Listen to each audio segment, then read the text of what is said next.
স্বপ্নে বাগান দেখার অর্থ হচ্ছে কাজ এবং চাকরি, মানে আপনার চাকরি হবে, আপনি কাজ পাবেন। বাগান পড়ে যাওয়ার অর্থ হচ্ছে যে আপনি বেকার হয়ে যাবেন, আপনার একটা পতন হবে। কিয়ামতের আগে কোনো মুসলমানের কোনো স্বপ্ন ভুল হবে না। সে যা দেখছে রাতে সকালবেলা দেখবে তাই ঘটে গেছে।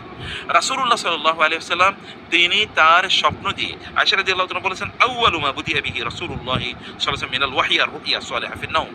রাসূলুল্লাহ সাল্লাল্লাহু আলাইহি ওয়াসাল্লামের কাছে ওহী আসা শুরু হলো স্বপ্নে, মানে স্বপ্ন দেখার মাধ্যমে। রাসূলুল্লাহ সাল্লাল্লাহু আলাইহি ওয়াসাল্লাম নবুয়তের প্রথম ৬ মাস কেবল স্বপ্ন দেখতেন। স্বপ্নের মাধ্যমে তিনি নির্দেশ পেতেন ৬ মাস।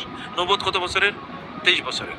২৩ বছরে যদি আপনি ২ ভাগ মানে করেন, প্রত্যেক বছরে যদি ২ করে করেন, তার মানে ৬ মাস ৬ মাস, তার মানে ২৩ দুগুণে কত? ৪৬। এই ৪৬ কারণে বলা হয় নবুয়ত, মানে স্বপ্ন, সুন্দর স্বপ্ন হচ্ছে সত্য স্বপ্ন নবুয়তের ৪৬ ভাগের ১ ভাগ। কারণ ওই কারণে, কারণ প্রথম ৬ মাস তিনি কেবল স্বপ্নে দেখেছেন। এই স্বপ্ন রাসূলুল্লাহ সাল্লাল্লাহু আলাইহি ওয়াসাল্লাম দেখলেন।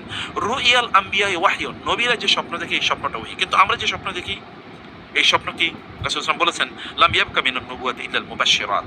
রাসূল বললেন, আর নবুয়ত, আমি তো সরাসরি নবী, আর কোনো নবুয়ত আসবে না, কোনো নবী আসবে না, কিন্তু মানুষের কাছে মুবাশশিরাত আসবে, সুসংবাদ আসবে। সাহাবায়ে কেরাম বললেন, ওমাল মুবাশশিরাতু ইয়া রাসূলুল্লাহ, মুবাশশিরাত মানে কি? তিনি বললেন, আর রুইয়া সালিহা, উত্তম স্বপ্ন, ভালো স্বপ্ন, এটা নবুয়তের একটা অংশ।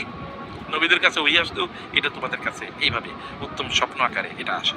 এবং রাসূলুল্লাহ সাল্লাল্লাহু আলাইহি ওয়াসাল্লাম আরো বললেন, ইযা ইকতারাবা যামানু লাম তাকাদ তাকযিবু রুইয়াল মুমিনি ওয়া রুইয়াল মুমিনি জুজউম মিন 46 জুজআন মিনান নবুওয়া। তিনি বলেন কিয়ামতের আগে কোন মুসলমানের কোন স্বপ্ন ভুল হবে না। সে যা দেখছে সকালে রাতে সকালবেলা দেখবে তাই ঘটে গেছে। এবং এটা আমাদের জীবনে অসংখ্যবার ঘটেছে। রাতে স্বপ্নে দেখে সকালবেলা তাই ঘটেছে। এটা কিয়ামতের নিকটবর্তী হওয়ার একটা আলামত। এখন আপনাদেরকে যেটা প্রশ্ন